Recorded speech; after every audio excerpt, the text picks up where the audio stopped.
No. Naka-fold na siya. Naka-fold, then pan-fold nga rin.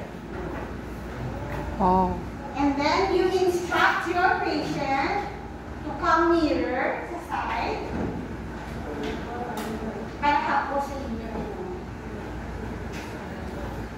Ito nga, siya sa kumata, pag-yaran. Okay. And although not stated there, it would be best na kung kaya man na ni patient, sir, pwede ka ka-move di kamay kahit sa akin. What's the reason, Kenny? Why is it necessary na dapat lapit siya sa healthcare?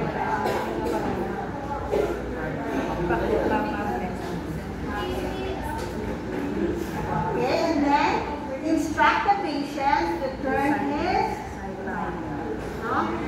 so natural, by the way, before sinan, ang incision site is already sa abdomen. No? Of course, so kung CS na siya, ang incision is below the umbilicus, kung CS. Kung yung ganyan. Of course, before yun na siya side lying, you have to lift first sanggam while maintaining privacy sa patient. So kung ano abi na mga, hindi ka na pag-expose ang abs ni Franz. Abs sa bilo.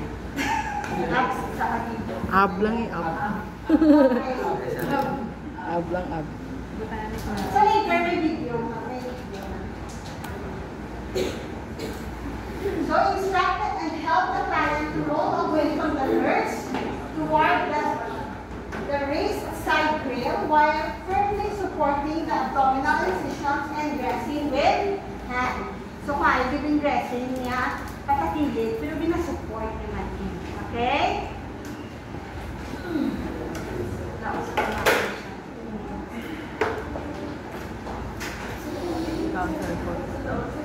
Place fan-folded ends of the binder under the client.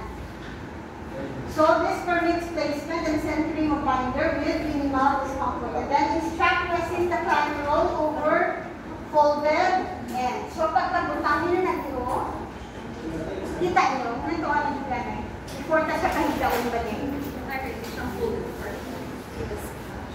So in-fold, and then in-fan-fold ang tails. Okay.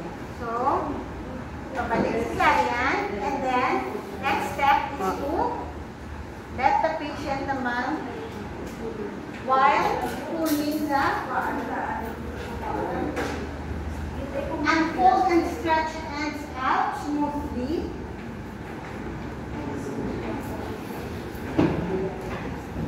On far side of the bed. Tapos pahigda na siya. So, is this the proper position of the patient? No, arms on the side. So, ano ganit na? Arms on the side. You need to instruct the patient to flex his legs. So, adjust binder so that the client is centered over the binder using symphysis pubis and costal margins as lower and upper landmark. So, ano nga ito yung lower landmark? It is the Symphysis pubis. Symphysis pubis. No? So, dire. And then, ang costal margins, ang ato yung upper landmark. Okay. Ano binder over the center? Actually, no, when putting this binder, kung female ni siya or ang patient that undergoes sa cesarean section, you start bali, i-close na yung binder na, starting from top to bottom. Since ang ato nga focus is the hypogastric area, and because ang ato uterus is located in our hypogastric area. So, however, kung male, pag nag-undergo siya sa exploratory laparotomy in which ang incision site is above the umbilicus, so we start closing these tails, ang binder na, starting from bottom to top. Okay? So, mula naman siya. So, it's either, depende sa inyo, ipa-hold. Ang iba, hindi na pasulod. So, ako din ang So, So, mas mayo ni siya pingaduwa to secure the binder in place. So, in every tool, we need actually 8 pieces of safety pins. Kaya ideally, pag ikaduwa mo na siya, matakod ka na sa imo nga.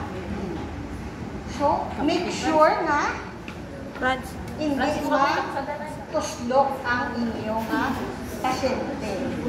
So, kasulod yung duwa na in between. Siyempre, wala ka na tuslok, friends. Agay lang siya. And then, pero kung kaya nyo, sometimes, duwa lang man ang need. Si Whisper naman na lang.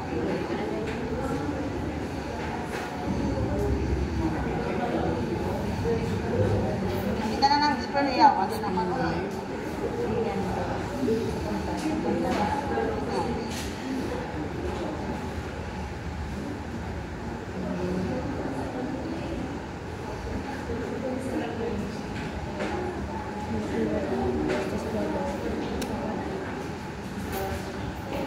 Ada, pag alapilo mo mapin ka, kay walo ko na. So wala akong choice, hindi ko ka-proper body mechanics yung kalayo kay Franz.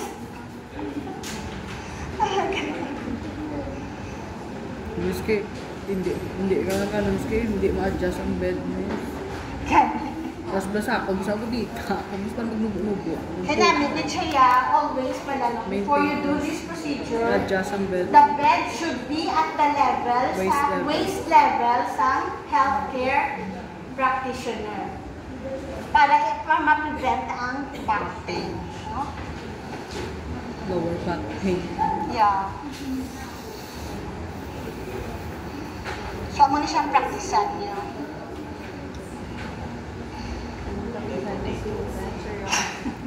Medyo lang. So, up to the, naglapaw na kami. Actually, acosta lang din. Hindi lang taas na. Ay lang, margin to. Sa may Supposed to be as the Costa. din. may Dalawang sulok-sulok. rib. Dalawang sa ribs. Sa dalaw na, sa may ribs lang ngayon. Hindi na yun yung mga ribs na nadala lang sa 6 pieces per week. Since ari mo na nagpilas na.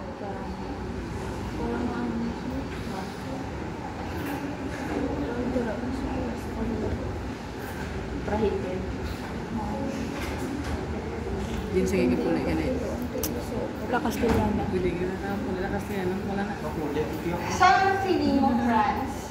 Botigo ka. So, sa tuod lang, ma-feel mo na it's more here, no? So, make sure man mo, of course, you have to check, sir. Okay ka lang, sir. Makaginhawa ka man, hindi man siya hugot-hugot. So, you need to check. Check the comfort of your patient. Kaya kasi ba na subahan na nagkakabot mo ba na? Cyanotic na galing yung pasyente, hindi nagawa kaginhawa. Imbes na makapulig si binder, na-cause pa sa injury. No? Okay. Tumiyara binder sa hospital na color blue na pala. Nayapos na niya kayo. Tapos na lang yan. Isama na lang ako, no? Sa pag-duty sa ato mga students, Breathable Miss, pa, di Miss, na duty breathable. sa binders ng patient. Diretso na lang ni Miss. Diretso na lang. However, mas mayo din ang kabalo kung matisita mo ba na pag-manual. Naaliya mo na galing ng Pag kung body. hindi available, maka-implement. Kung hindi available, at least you know how to improvise. Maya na pwede kung ang pasyente ni Kwarta, ang ibabalo sa binder. Kung magkaklas mo ang binder ng kaya before, meron kami surgeon, ang mga nangyayari, kasi tingnan siya na ipanin. Dapat tingnan siya sa kamanila. Dapat tingnan siya ang siya binder. Tingnan siya ang namin siya. Tapos, ano na yan? Ito ba rin yan? Kaya na, set. So, okay. So, assess client's comfort levels to help determine the effectiveness of binder replacement. binder as necessary to promote comfort. So after that, position the planet in supine position with head slightly. Sorry. Okay. So this kanina, no, we have mentioned for OB or OB surgical patient, we start overlapping the tails from the cup, moving towards the hypogastric to the bottom or the hypogastric area. So for non-OB patient, especially sa male, we start from bottom to top. So please know the difference. Kaya ano na ako, nag-question na sa inyo.